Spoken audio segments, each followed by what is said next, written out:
If you're stuck in this self-pity, you don't really want to heal, and that's what's keeping you stuck.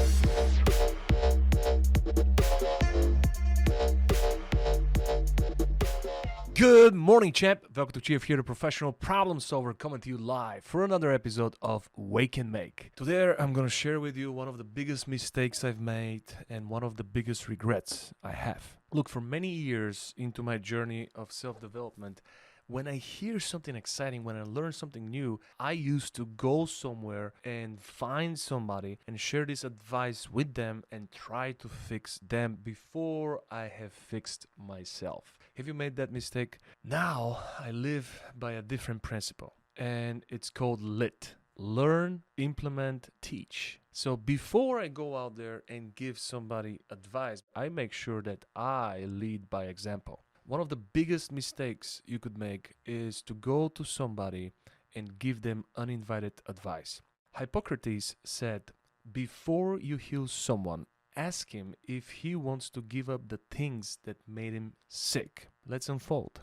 If you have a victim mindset, if you're constantly complaining, if you're constantly blaming others for your misfortunes and for whatever happened to you, if you're stuck in this self-pity, you don't really want to heal. And that's what's keeping you stuck. So never go to someone who's not ready to be healed, who doesn't understand the responsibility, and someone who's not ready to give up the things that are making them sick.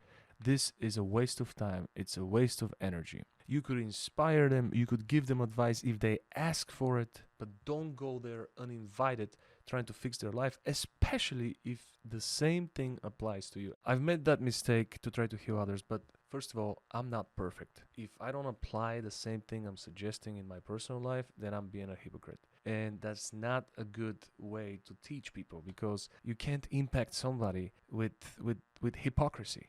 For some things, I could be few steps ahead. It doesn't mean that I'm perfect. It doesn't mean that I'm not going to make a mistake and fall off the horse.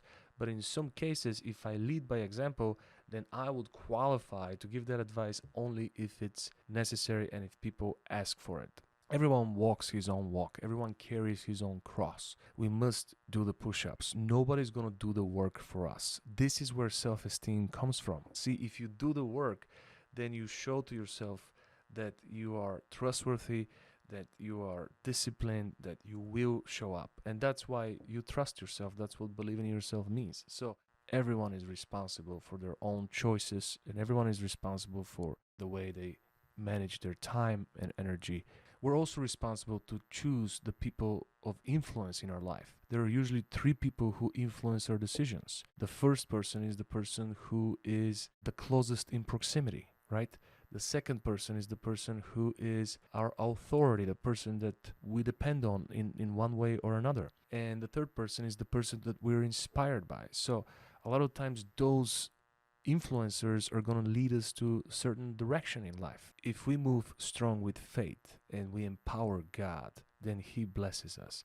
If we move on with fear, then we give faith to the enemy, and that's why we're stuck. That's why we freeze. That's why we deal with imposter syndrome, self-sabotage, depression, anxiety, all those things. It's because we're not moving in with faith. Here's how you can simplify this. I want you to Google search, what does God hate and what does God love? If you avoid the things that God hates and if you focus on the things that God loves, whatever you starve dies, and whatever you put your focus and attention on will grow. Let's make it a great day, and let's focus on healing by giving up the bad habits and the things that make us sick.